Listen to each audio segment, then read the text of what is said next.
Welcome back. You're watching the ET Money Show with me, Kavita Thapliyal. Now, let's move on. Retirement is that time of the year when one does not want to put extra effort to make more money. It's the time when you want to make your money work for you rather than you working for money. Therefore, should you consider a dividend plan or a systematic withdrawal plan to fund your post-retirement needs? Which investment tool will prove to be more beneficial for monthly income? Let's dissect the two avenues with Anil Rego, founder and CEO, Right Horizons. Anil, good evening and welcome to the show.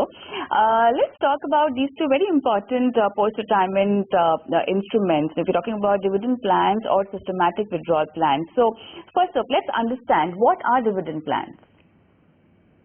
So, I'll give an example of, people are used to a fixed deposit, right? And you have one option that you have is you have a regular interest payout option, and the second is you have a cumulative option.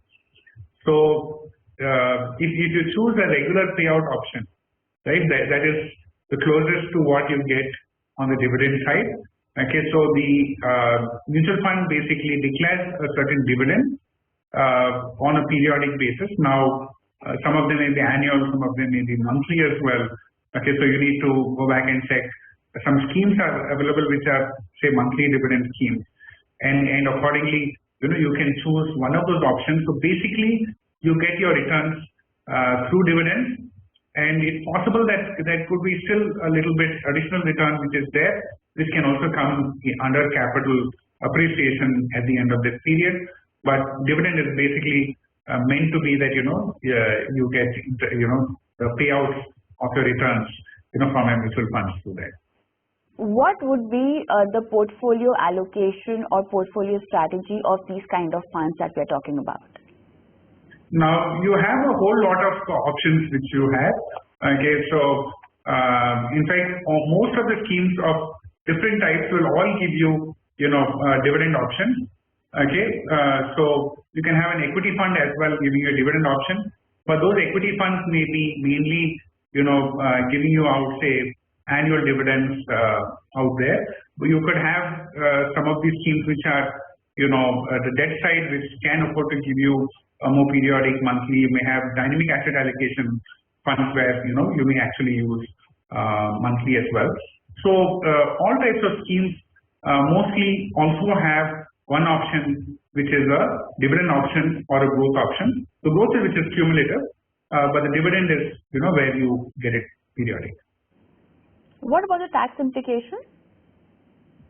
Yeah, so basically when you have dividend, the recent changes that have happened is that dividend gets added to your income.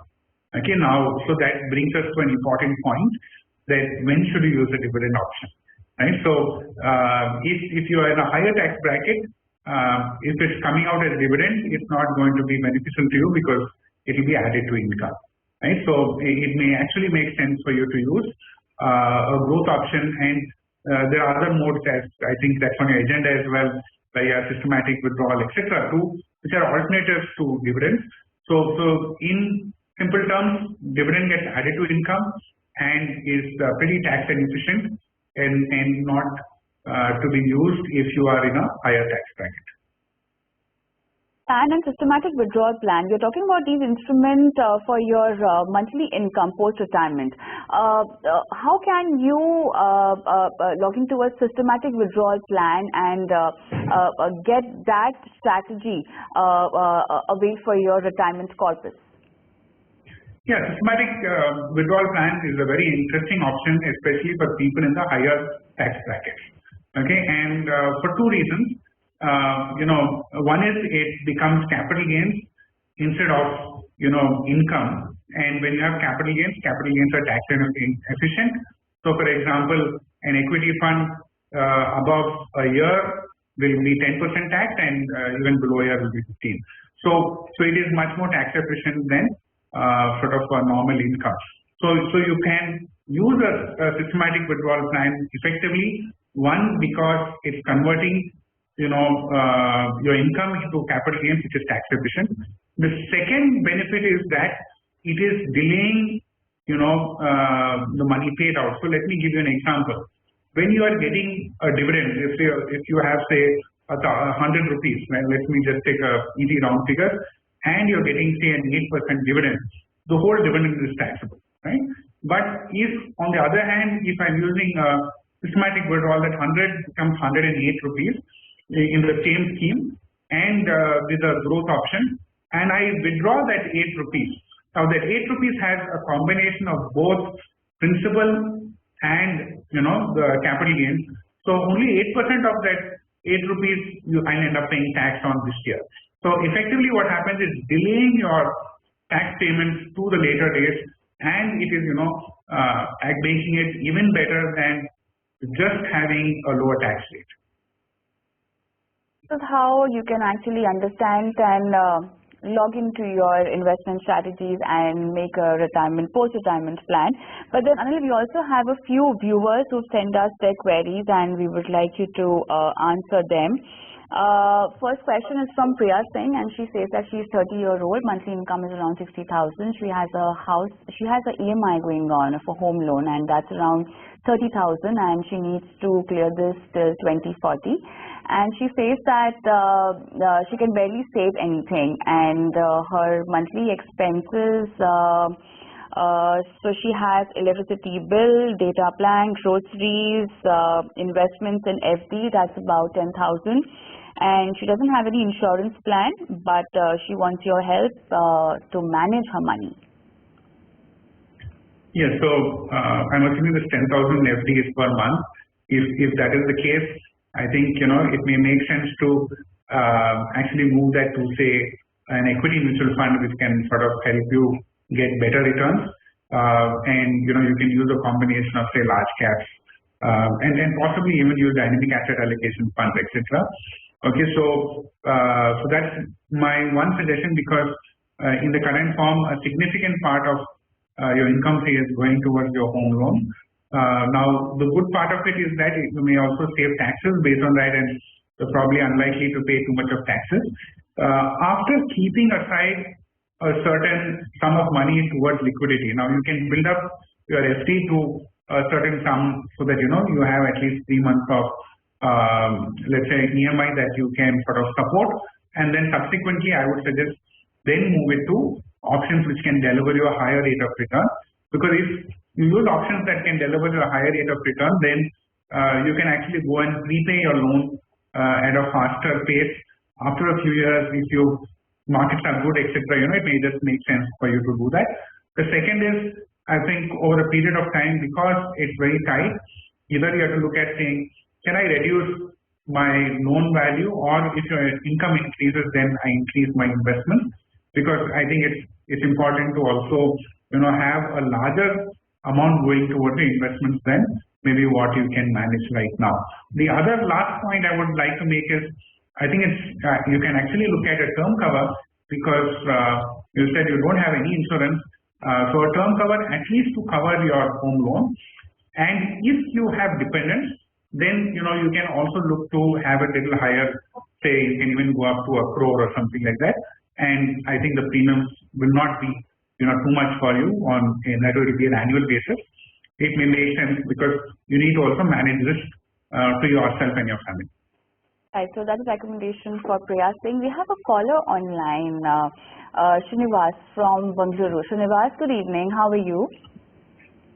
Thank you. Sir, I have a small query. I'm a senior citizen. I retired from an PSU bank. Out of my terminal benefit, I would like to invest around 10 lakhs in some better yielding, return yielding mutual fund. I just need a suggestion from you. And you need to invest this amount for how long? For how many years? It could be for 3 to 5 years, madam. 3 to 5 years. Is there a particular amount or a corpus that you want to create? Nothing like that. I have enough of a portfolio under equity. I just want to diversify and put some more money out of my terminal benefits to some of the good mutual funds. Sure. Anil, how can you help? I have one more added query. Yeah. Is it advisable to take a monthly interest from any of these MF investments? Sure. Anil? Yeah, so I think based on your risk profile and this is coming from a retirement corpus, also you mentioned that you are investing in stocks, etc. I think a good idea to use is what we call as the dynamic asset allocation funds. And what basically dynamic asset allocation funds are, they have what we call as hybrid funds or balanced funds, and they have a combination of debt as well as equity, and the ratio of debt and equity changes dynamically with the market valuation, right? So you may have multiple market valuation parameters like the P ratio or price by book ratio. So interestingly, as and when the market valuation goes up, the fund automatically moves to debt, and when the market valuation falls, it moves to equity. So effectively, it is buying low and selling high within the fund without you having to do any hard work. So I think the balanced advantage fund typically can deliver a far better than debt type of return. May in periods deliver say 10 to anywhere between 9 to 12% type of return, depending on how the markets are moving at that point of time. Right. So I think this is what you can do. And you have two options for monthly. One is you can actually, like I said, again, depending on what is your tax profile. If you are coming in the higher tax bracket, then you use a systematic withdrawal if you want monthly, amounts. But if you don't need, if you're not in the higher tax bracket, then you can actually even just use a dividend option. But I think a little bit from what I could understand, probably for you, systematic withdrawal plan may be a good one. But I would think that first plan for some of your monthly income from various debt options, etc., and maybe you have pension and stuff like that because you are from a PSU. And if you need to top it up, then this is something that you can also use. All right, so Nivas, I want to understand from you, what is your risk appetite? Are you comfortable locking your money in a balanced advantage fund? I believe you already have an equity portfolio, so you know how a balanced advantage fund. Yeah, exactly. I agree. Okay, so I can take a risk, madam. No issue. No issue. I have a risk appetite. Yeah. All right. Yeah. All right. Any other question you want to ask, Anil? All right, I have limited time over here. My query has been declared. All right. Thank you. Thank you so much. Thank you so much, Srinivas, for sending us your query. We'll move on to our next question, which is from Karan. And Karan says that he wants to collect 5 crores in next 30 years. And he's been investing since 2018, out of which he's removed a few funds due to medical emergencies and travel expenses. So he used the investment corpus over there. The portfolio currently has SBI Magnum Mid Cap Fund, L&T Emerging Equities Opportunities, and he has Nippon India Growth Fund. He's been doing 2,000 rupees SIP in each of these funds. The target is 5 crores in 30 years. Anil. Yeah. So first of all, let me get to the big picture. The big picture, you're doing 6,000 SIP per month and assuming some 11% type of return. I'm assuming that you could or may also look at different market cycles. So I'm being conservative here, and you will get say 1.43 crores in about 30 years. So then you have about 3.56 or so that you need to build up over the remaining balance that is there. If I look at it as what is the monthly that I require, I may require about almost like 15,000 rupees a month, to be able to achieve that. So if you just do, you add another 15,000 rupees per month to your current one, then you will be able to achieve that 5 crore number. And let's say that you're not able to do that, and you're not able to put in that 15,000. It's nothing to worry, because you have a long period of time. As you go forward, you can continue to keep on increasing it. Yeah. So in the last few years, maybe you have to go beyond the traditional 15,000 rupees a month. But that is something that I'm sure as your income goes up, you will be able to do that easily. Okay. The other part is in terms of the funds that you have. I think a lot of what you have is on the mid and small cap side. Both SBI Magnum and Nippon Growth are sort of on the mid cap side, and you have L&T Emerging Opportunities on the small cap. So I think that what you can basically do is diversify and have some of the funds which are also large cap type of funds, and you can use say an ICICI Blue Chip Fund in the large cap category, and possibly add another fund on the flexi cap category, which is say like an SBI focused equity fund. So that's broadly my suggestion to you. So that's an elaborate and in-depth answer to Karan's question, and thank you so much with this, Anil, for moving time and explaining all the financial planning concepts and answering the viewers' queries for us today.